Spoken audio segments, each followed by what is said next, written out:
Auzubillahi minash-shaytanir-rajim. Bismillahir-rahmanir-rahim. Dear student, I hope you will be fine. आज हमारा नया lecture है और वो लेक्चर है लाइफ साइकिल ऑफ HIV।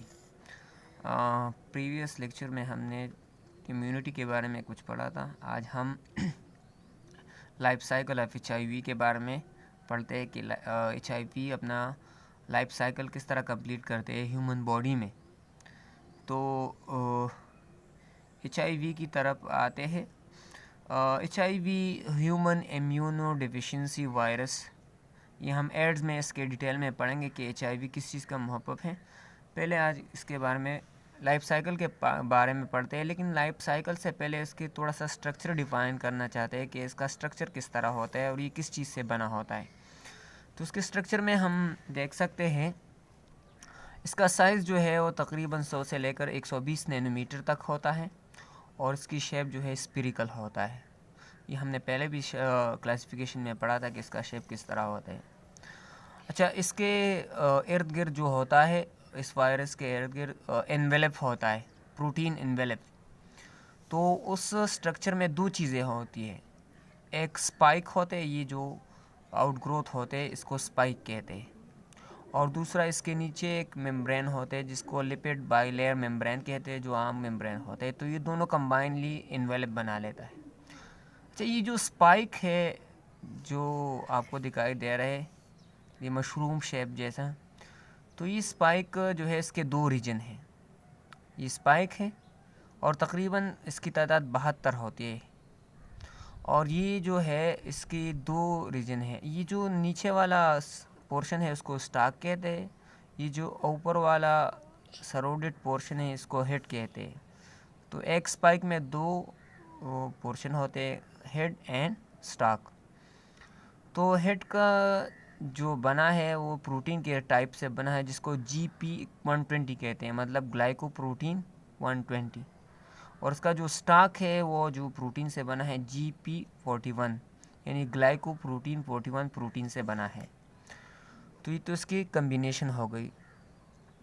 अब ये जो है ये तो एनवेलप में 72 तकरीबन होते हैं, 72 इसकी तादाद। ये इम्पोर्टेंट है MCQs के लिहाज से। इसके नीचे जो है लिपिड बाइलेयर मेम्ब्रेन है, ये जो आपको नज़र आता है, और ये लिपिड बाइलेयर तो आपको पता है कि किस चीज़ से बना है, लिपिड मॉलिक्यूल से बना है, जिसके दो लेयर है, उसके अंदर प्रोटीन होते हैं। अच्छा, इस एनवेलप के नीचे एक दूसरा लेयर होता है, ये जो आपको नज़र आता है, ये वाला। तो ये जो है इसको मैट्रिक्स कहते हैं, और मैट्रिक्स जिस प्रोटीन से बना है इसको P17 कहते हैं, प्रोटीन 17। तो एनवेलप यानी लिपिड बाय लेयर के नीचे एक दूसरा लेयर होता है जो मैट्रिक्स कहलाता है, ये बना है P17 से। अच्छा, जब हम एंटर जाते हैं सेल के अंदर, यानी HIV वायरस के अंदर, तो इसके वायरस के अंदर एक बुलेट शेप, ये आपको दिखाई देते हैं बुलेट शेप। ये जो बुलेट शेप स्ट्रक्चर है ये वाला, ये इसको कहते हैं कैप्सेट। जिस तरह कैप्सेट बुलेट शेप, जिस तरह बैक्टीरियोफेज में एक कैप्सेट था जो कैप्सोमर से बना होता है, स्मॉल यूनिट से, और ये जो जिस प्रोटीन से बना है इसको P24 कहलाते हैं। P24 प्रोटीन है जिससे कैप्सेट बना है। अच्छा, कैप्सेट के अंदर जो होता है इसका जीनोम होता है, यानी genetic material of HIV virus. तो जेनेटिक मटेरियल में क्या होता है, इसमें जो होता है ये आप देख सकते हैं 1 strand and second strand, 2 single strand of RNA होते हैं। कितने strand of RNA? 2 single strand of RNA होते हैं। तो ये जो सिंगल स्ट्रैंड ऑफ RNA होते हैं, मतलब HIV वायरस में 2 RNA होते हैं सिंगल स्ट्रैंड। इसके साथ साथ इसमें एंजाइम भी होते हैं यहाँ पर इसके अंदर, और वो कौन से एंजाइम है? वो एंजाइम होते हैं रिवर्स ट्रांसक्रिप्टेज एंजाइम होता है, इंटीग्रेज एंजाइम, प्रोटीएज एंजाइम, मुख्तलिफ़ किस्म के ये जो एंजाइम होते हैं। हाँ, अलबत्ता एक एंजाइम और भी है जिसको लाइसिस एंजाइम कहते हैं, जो अटैचमेंट के दौरान मदद देता है। और इसके अलावा जिसके जो 2 सिंगल स्ट्रैंड RNA है, इसमें तकरीबन 9 जीन हैं जो बुक में डिटेल में है, लेकिन हम तो यहाँ पर सिंपली इसलिए एक्सप्लेन करते हैं क्योंकि ये टॉपिक एक्सक्लूड किया गया है नए सिलेबस के मुताबिक। तो मैं थोड़ा सा इसकी एक्सप्लेनेशन करता हूँ। अब आते हैं अपना जो ये HIV स्ट्रक्चर है। हमारा जो मेन टॉपिक है वो है लाइफ साइकिल ऑफ HIV। तो लाइफ साइकिल में जो पहला स्टेप है इसके लिहाज से, तो वो स्टेप है, वो कौन सा स्टेप है? वो स्टेप है अटैचमेंट। कौन सा है? अटैचमेंट और बाइंडिंग। तो अटैचमेंट और बाइंडिंग में क्या होता है? पहले रिसेप्टर साइट, ये जो HIV वायरस है ये किस रिसेप्टर साइट अब टी लिम्फोसाइट्स के ज़रिए, हेल्पर टी लिम्फोसाइट है उसके ज़रिए अटैच होते हैं उसके सरफेस पर। तो पहले स्टेप में अटैचमेंट होती है, और अटैचमेंट के बाद वहाँ पर क्या होते हैं, वो जो सेल मेम्ब्रेन है या जो स्ट्रक्चर है टी सेल का, उसको डाइजेस्ट करते हैं और अटैचमेंट रिलीज़, और इसके बाद क्या होते हैं? रिलीज़ RNA उसके अंदर, यानी टी लिम्फोसाइट के अंदर क्या क्या रिलीज़ करता है? RNA रिलीज़ करता है, रिवर्स ट्रांसक्रिप्टेज एंजाइम रिलीज़ करता है, integrase enzyme and protease enzyme ये एंटर कर लेता है। यहाँ पर मैं डायग्रामेटिकली भी साथ साथ आपको एक्सप्लेन करूँगा। ये आप देख सकते हैं जो पहला स्टेप है ये HIV वायरस है, और यहाँ पर पहले क्या होती है? बाइंडिंग होती है। क्या होती है? बाइंडिंग। तो बाइंडिंग पहले होती है, और आप देख सकते हैं कि इसने अपना DNA जो रिलीज़ किया है, ये इसका RNA है, सॉरी इसका RNA उन्होंने अपने रिलीज़ किया है। तो पहले स्टेप में अटैचमेंट बाइंडिंग होती है, और ये जो स्टॉक है, ये वाले हमने पढ़ा ना, ये स्टॉक्स जो स्पाइक होते हैं इसके ज़रिए अटैचमेंट होती है। अच्छा, नो सेकंड स्टेप में क्या हो जाता है? The second step is known as reverse transcription. पहले ट्रांसक्रिप्शन को जाने पर रिवर्स ट्रांसक्रिप्शन आसान है। ट्रांसक्रिप्शन किसे कहते हैं? जब न्यूक्लियस के अंदर DNA से RNA बन जाता है किसी भी सेल में, तो उस प्रोसेस को ट्रांसक्रिप्शन कहते हैं। लेकिन रिवर्स ट्रांसक्रिप्शन किसे कहते हैं? जब RNA से DNA बनता है तो उसको क्या कहते हैं? Reverse transcription. और जो RNA से जब वो DNA बनता है तो उसको cDNA कहते हैं। cDNA का मतलब है कम्प्लीमेंट्री DNA, मतलब वो DNA जो RNA के न्यूक्लियोटाइड के साथ कम्प्लीमेंट हो। और RNA से DNA बनाने वाला जो एंजाइम उसको क्या कहते हैं? Reverse transcriptase. तो ये एक स्पेशल एंजाइम होता है जो सिर्फ इस वायरस में पाए जाते हैं, जो सिर्फ ये काम करता है कि वो रिवर्स ट्रांसक्रिप्शन करता है। HIV वायरस को रेट्रो वायरस भी कहते हैं। रेट्रो वायरस इसलिए कहते हैं क्योंकि इसमें रिवर्स ट्रांसक्रिप्शन होती है, या इसमें जो एंजाइम हो रिवर्स ट्रांसक्रिप्टाइज एंजाइम है, तो इसी वजह से इसको क्या कहते हैं? Reverse transcription. तो दूसरे स्टेप में क्या हो जाते हैं? अटैचमेंट और रिलीजिंग के बाद क्या होती है? रिवर्स ट्रांसक्रिप्शन होती है। तो ये आप देख सकते हैं रिवर्स ट्रांसक्रिप्शन इस स्टेप में कि क्या हो जाता है? ये जो RNA एंटर हुआ गया, अब इस RNA से क्या होगा? ये DNA बन गया। रिवर्स ट्रांसक्रिप्शन के ज़रिए इस RNA से जो डबल स्ट्रैंड है, ये सिंगल स्ट्रैंड है, ये डबल स्ट्रैंड है, ये RNA है, ये DNA है, तो इससे क्या हो गया? बन गया। तो ये RNA और ये जो है DNA, तो ये एंजाइम थे, ये बन गए, ये RNA ये DNA से बन गए। और कौन से प्रोसेस के ज़रिए? रिवर्स ट्रांसक्रिप्शन के ज़रिए। चूँकि इस वायरस में RNA है तो ये DNA। अच्छा, थर्ड स्टेप में क्या होता है? थर्ड स्टेप में जो आप देखेंगे, अब ये जो थर्ड स्टेप है आप देख सकते हैं, इसका थर्ड स्टेप है, इसका क्या? इंटीग्रेशन। इंटीग्रेशन किसे कहते हैं? वो जो DNA बन गया कम्प्लीमेंट्री DNA, वो एंटर टू अ न्यूक्लियस, वो एंटर को न्यूक्लियस को एंटर हो जाता है, और उसके एंटर होने के बाद क्या हो जाए? Integrate with human DNA by integrase enzyme, और फिर वो ह्यूमन DNA का हिस्सा बन जाती है एक एंजाइम के ज़रिए। That enzyme is called integrase enzyme. और इसी दौरान इस वायरस को प्रो वायरस कहते हैं। क्यों प्रो वायरस कहते हैं? कि सिर्फ इसका DNA एंटर हो चुका है, इसके प्रोटीन वगैरह नहीं है, तो इसको प्रो वायरस कहते हैं। तो आप देख सकते हैं तीसरे स्टेप में क्या होता है? अब ये जो DNA है वायरस का, ये एंटर हो जाता है न्यूक्लियस को। ये न्यूक्लियस है, ठीक है, ये क्या है? न्यूक्लियस है। तो न्यूक्लियस में ये ह्यूमन DNA है, और इसके दरमियान आप देख सकते हैं ब्लैक कलर के साथ ये वायरस का DNA एंटर होगा। तो ह्यूमन DNA में जब वायरस DNA एंटर होता है तो इसको इंटीग्रेशन कहते हैं। और ये किस एंजाइम के ज़रिए होते हैं? Integrase enzyme. कौन से एंजाइम के ज़रिए? Integrase enzyme.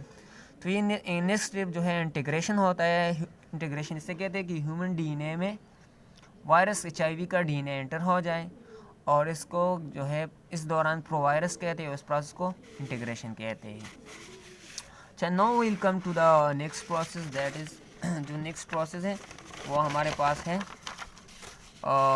Transcription and translation. अब जो नया स्टेप है वो कौन सा है? Transcription and translation. अच्छा, इसके बाद जो प्रोटीन बनता है तो उसमें ट्रांसक्रिप्शन और ट्रांसलेशन दो अहम स्टेप होते हैं। तो फिर क्या हो जाता है? When human DNA transcribe the HIV DNA also transcribe an HIV messenger RNA form and this messenger RNA of HIV make HIV related protein। जब ह्यूमन डीएनए ट्रांसक्रिप्शन करता है तो साथ साथ चूँकि उसमें वायरस का डीएनए भी शामिल है तो वो भी ट्रांसक्रिप्शन करता है। तो ट्रांसक्रिप्शन के बाद क्या हो जाते हैं? मैसेंजर आरएनए बन जाता है। तो दो मैसेंजर आरएनए बन जाते हैं, एक वायरस का एक ह्यूमन का। तो वायरस का जो मैसेंजर आरएनए है वो प्रोटीन बना लेता है। वो प्रोटीन कौन से प्रोसेस के ज़रिए बनाता है? ट्रांसलेशन के ज़रिए। तो फिर क्या हो जाते हैं? ट्रांसलेशन हो जाती है। तो उससे फिर क्या हो जाते हैं? ट्रांसलेशन से फिर वायरस का प्रोटीन बन जाते हैं। कौन सा प्रोटीन? जो उसके सेल में इस्तेमाल होता है, जो कैप्सिड होता है या जो स्पाइक जिससे बने होते हैं, तो वो इस प्रोसेस से बनते हैं। आप देख सकते हैं यहाँ जो इंटीग्रेशन के बाद फिर कौन सा स्टेप होता है? Transcription and translation. और ट्रांसक्रिप्शन और ट्रांसलेशन के नतीजे में ये आप देख सकते हैं जो प्रोटीन और RNA जो है बनते हैं। देखते हैं उस वायरस का जो जितने भी इसके प्रोटीन होते हैं वो बनते हैं, इसके साथ साथ में उसके RNA बनते हैं। ठीक है, HIV RNA एंड प्रोटीन ये बने हैं कौन से प्रोसेस के ज़रिए? ट्रांसक्रिप्शन एंड ट्रांसलेशन के ज़रिए। अभी जो नया स्टेप है वो है असेंबली। किस चीज़ का असेंबली? असेंबली का मतलब है जो प्रोटीन बन गया ट्रांसलेशन और ट्रांसक्रिप्शन के ज़रिए, HIV का जो प्रोटीन बन गया, जो RNA बन गया, अब वो कंबाइन होना शुरू हो जाते हैं। कंबाइन होना शुरू इसलिए हो जाते हैं कि एक कंप्लीट वायरस बना लेते हैं। After transcription and translation protein is formed. कौन से प्रोटीन बनते हैं? वो जो वायरस के स्ट्रक्चर में शामिल थे, स्पाइक और कैप्सिड वगैरह, बाय प्रोटीएज एंजाइम। अच्छा, इसके बाद क्या हो जाता है? By protease enzyme this protein split और break down and make and reassemble the required protein need by HIV। वो जो प्रोटीन बन गए उसकी ब्रेक डाउन और हम क्या कहते हैं मॉडिफिकेशन होती है, वो उससे वो प्रोटीन अमाइनो एसिड बना लेते हैं जो किस चीज़ की ज़रूरत है, उसको ज़रूरत होती है। किस चीज़ को ज़रूरत है? वायरस को बनाने में जिसको ज़रूरत है। तो उसके फिर बाद में असेंबली हो जाती है। वायरस का RNA जो होता है वो कंबाइन हो जाते हैं, उसके इर्द गिर्द वो कंबाइन वायरस आ जाते हैं जो HIV के वायरस की ज़रूरत होती है। और आप देख सकते हैं कि यहाँ पर जो है HIV के जो वायरस HIV RNA प्रोटीन बन गए, अभी कंबाइन होना शुरू हो जाते हैं और नया वायरस बनना शुरू हो जाते हैं। देख सकते हैं न्यू HIV बनना शुरू हो जाते हैं। और इसके स्टेप के बाद पे maturation and budding inside the lymphocyte T lymphocyte cell the HIV virus mature हो जाते हैं। मतलब उसकी कम्बिनेशन असेंबली हो जाती है, उसकी जो रिक्वायरमेंट है वो कंप्लीट हो जाती है, उसको जो ज़रूरत है वो कंप्लीट हो जाती है, वो मैच्योर बन जाता है। और क्या हो जाता है? Large number of HIV synthesize. इस T लिम्फोसाइट सेल के अंदर बहुत सारे वायरस बन जाते हैं जो उनको ज़रूरत होती है। मतलब जिस चीज़ से बनता है वो तो सब बन गए, अब वो हर चीज़ कंबाइन होना शुरू हो जाते हैं, एक नया वायरस बना लेता है।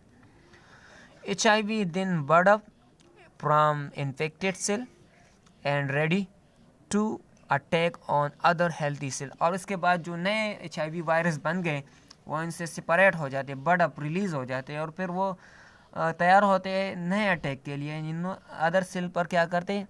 अटैक करने के लिए वो क्या हो जाते हैं? रेडी हो जाते हैं। तो वो जो नए सेल पर रेडी हो जाते हैं उसको फिर नए न्यू HIV। आप देख सकते हैं कि ये जो नए वायरस है ये इससे बर्डिंग होती है, रिलीज़ होते हैं।